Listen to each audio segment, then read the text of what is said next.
So now you have learned how to determine if a triangle is a triangle through the triangle inequality test, and you have learned how to prove if a triangle is right or not using the Pythagorean theorem. So let's take those two concepts and put them both together in a problem. So on page 182, we're going to do number 1 together.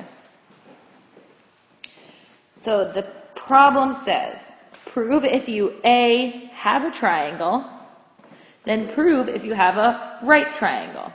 Okay, so we need to do 2 parts to each one. Let's start with number 1. They give us 3 side measures, 15, 36, and 39. Let's use the triangle inequality in order to determine whether these could ever be the measure of the sides of a triangle. So what do we know about the triangle inequality? Let's pick a side. Let's pick 36. Hold on, we're going to need a little more room than that. Okay, let's pick 36 as our first side length. We know that 36 has to be greater than the difference between the 2 remaining sides. So if we already picked 36, 39 and 15 are the other 2 sides we're using. So we do 39 minus 15 on that side. And then we know that 36 has to be less than the sum of the other 2 remaining sides. So we'll put 39 plus 15 over here.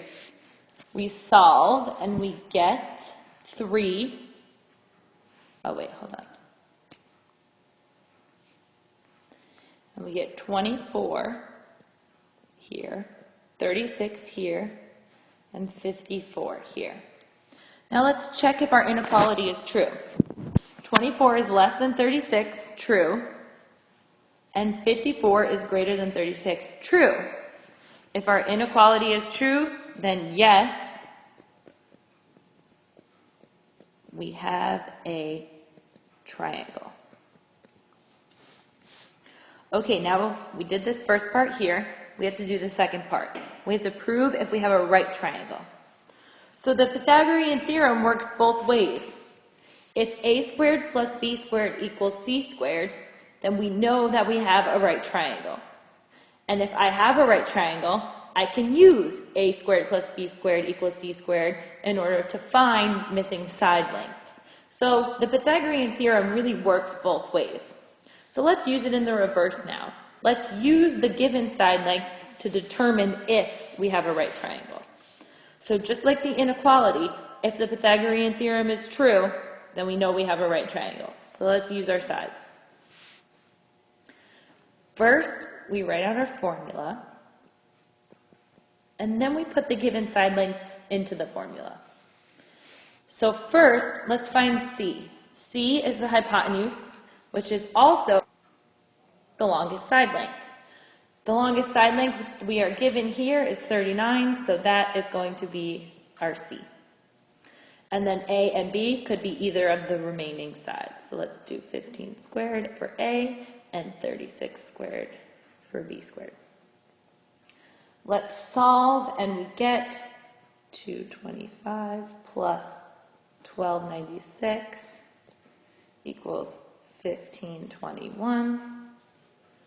225 plus 1296 is 1521 equals 1521. Yes, the Pythagorean theorem is true. If this number equals this number, the Pythagorean theorem is true. If you get the same number on both sides, you can say that yes, we have a right triangle. Okay, so let's skip to the third one. So remember, this is a 2-part problem. First, let's determine whether we even have a triangle or not. The sides they give us are 15, 17, and 19. So let's pick a side. Let's pick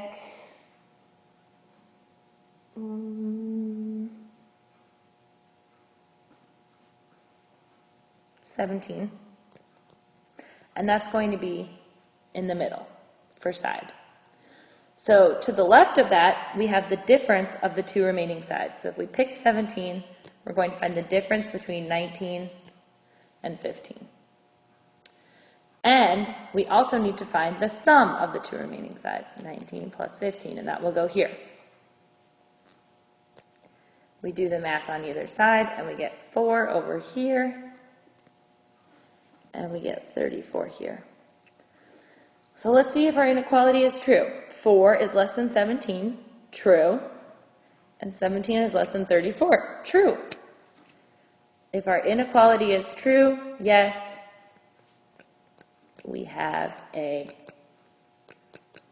triangle. Okay, so we did the first part of the problem. Let's do the second part. We need to determine if we have a right triangle. Let's write out our formula. A squared plus b squared equals c squared. And let's plug in the given sides to the formula. So we need to find the longest side first, which is 19, and that is our c squared, or our hypotenuse. So we put that here. We put a in 15 squared, and we put b in 17 squared. Do the math, and we get 225 plus 289 equals 361. We solve, and we get 514 equals 361. Wait, does 514 equal 361? No, they're not the same. Therefore, we do not have a right triangle. So what does this mean? It means we have a triangle, but it's not a right triangle. So it could be any other form of a triangle. It just doesn't have a right angle in it.